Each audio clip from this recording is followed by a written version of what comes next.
This is your Tetra Whisper air pump, which aerates and oxygenates your water. And simply put, the blue portion here should sit somewhere outside of your tank. Don't put that in the water. And your tubing is set up along the inside.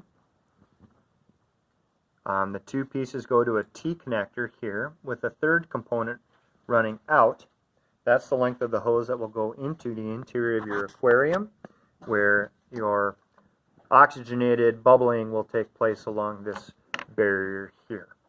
It should work functioning if you do put rocks over the top. What drives your aquarium is your water pump.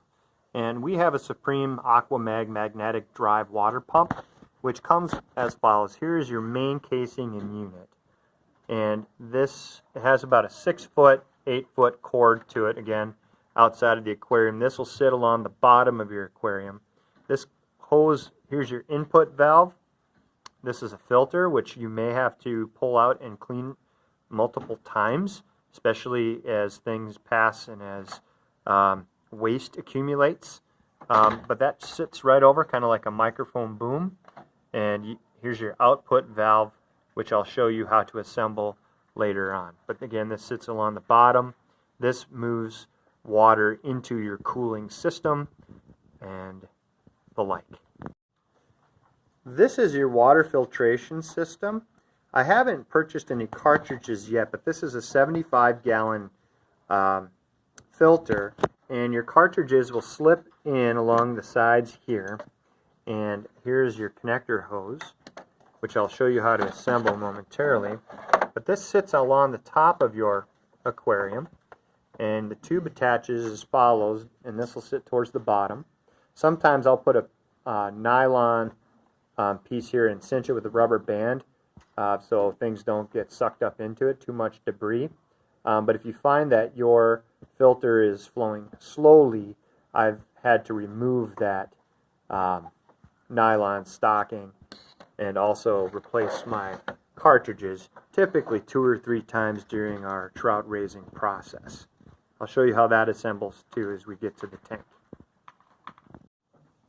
This is our Aqua Euro chiller, and you can see it has an intake valve and an outtake valve, which with tubing, which will attach to the motor or the pump, water pump that is, and this keeps your water at the specified temperature, somewhere between the 50 and 60 degree mark.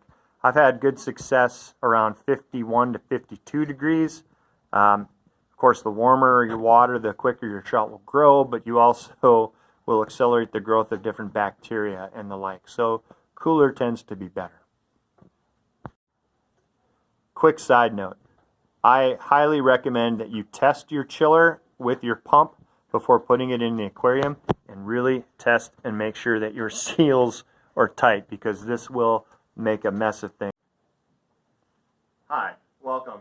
This is my trout tank tutorial. There's a lot of variations with it, but I'll show you my different components, how I set them up, and a couple of tools and tricks I've learned over the last couple of years that have, I think, helped with our success ratio. So this is a piece of insulation. I think it's 5/8 inch thick, and I cut a slot through. Some people will insulate all sides of their aquarium to keep the water temperature cool. And what I typically do is place it along the back, and I've cut a section out here for this next component, which is our water filter. The water filtration system as follows. I'll put my cartridges in, of course, once we get going. I'll attach the feeding tube to the bottom and place it along the back against the cutout. I want to keep my water filter as close to the bottom ledge as possible, because it'll get to a water fill. If there's not enough water for the pump to suck, you won't have good filtration. And of course, don't get your plug wet. The next thing that I like to set up then is my water pump to my chiller. So I'll take my pump. I like to do this outside of the tank and before water. Here on the chiller, I've got my output valve and my input valve. And to the input valve, I have 5/8 inch tubing with a coupler and a PVC connector as well that fits with, I think it's a 1/2 inch connection to my pump. It's a lot easier to twist this than to get my tubing to twist and bend for me. So I'll make sure that I've got a good tight seal on both components. And your water pump is ready to go. I typically put my pump in along the bottom here. And again, I'll have my ports on the outside.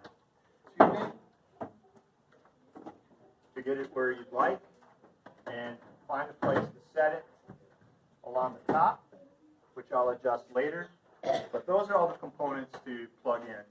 And lastly, I'll get my incubation basket ready to go by covering it up as so, and I typically will hang that right onto my tank, and then it's time to just fill it with water and get it ready to go. So again, pump to the chiller outtake valve weighted down, your oxygen, your air pump ready to go as well, and you're in good shape. Thank you. All right. So at this point in time, I have my chiller functioning, and I'm in the middle of attempting to fill my tank. So I've got my water coming from the faucet here. My pump is running, and that water is going through the intake valve into the chiller. The chiller's coming into the output valve, which is then dumping it into and filling the tank. So this works a little bit better than using 5-gallon buckets and lugging them, but it can be tricky. It's good to have a partner. So I've got things set and running. The chiller's starting to work its magic, and you can see that the tubing I've got set up, my input and my output, and here's my pump. It's working. And my bubbler, I'm going to spread my rocks around a little bit. It's going through. I've got the large boulder kind of holding my exhaust tube, and I also have my filter running, but I got to put my filtration carbon filters in yet, which I need to go and purchase. But they slide in, and that, in a nutshell, with my incubation tank, it's about ready to go. So I'll put the nylon on, and when the eggs arrive in a month, we'll be good to go. Good luck. Let me know if you have any questions, and thank you.